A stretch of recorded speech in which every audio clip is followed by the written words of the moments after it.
Building, testing, and refining new applications is one of the most common activities for every IT organization, but getting that lifecycle correct consumes a great deal of developer time and resources.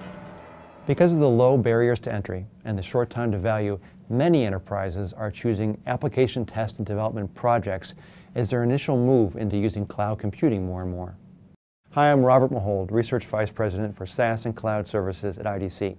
In this short video, I'm going to discuss some of the key considerations that IT organizations should take into account when moving test and development projects to the cloud and in choosing from among the different cloud models.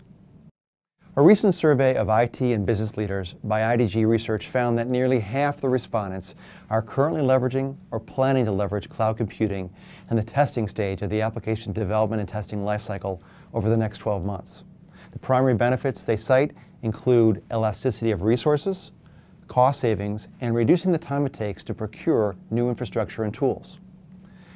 Although the benefits of moving test and development operations to the cloud are numerous, it's important that IT organizations do their homework up front to determine which model best suits their needs.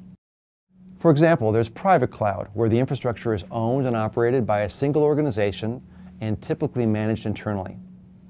Then there's managed cloud, where the infrastructure is operated solely for a single organization, but is owned and managed by an external service provider. And then there's the public cloud, where a service provider makes infrastructure available over the internet on a pay-per-use basis.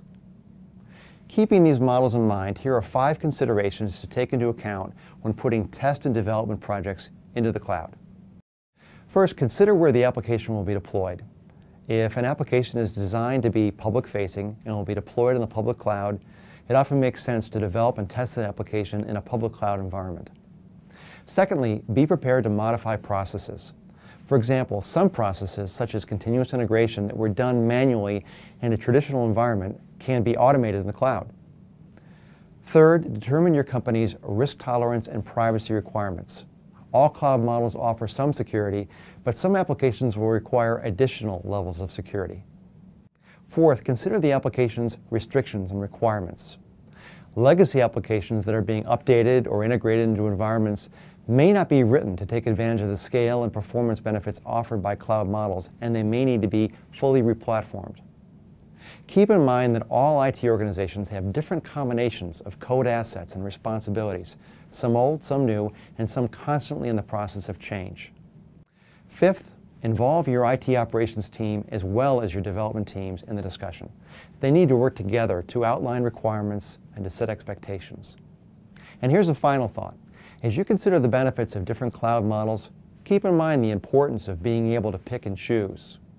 One of the most attractive features of cloud models is the flexibility they offer. And when you're considering a technology partner, it's important to work with a vendor that has a clear delivery strategy across private, managed, and public clouds, and whose cloud offerings are based on open architectures.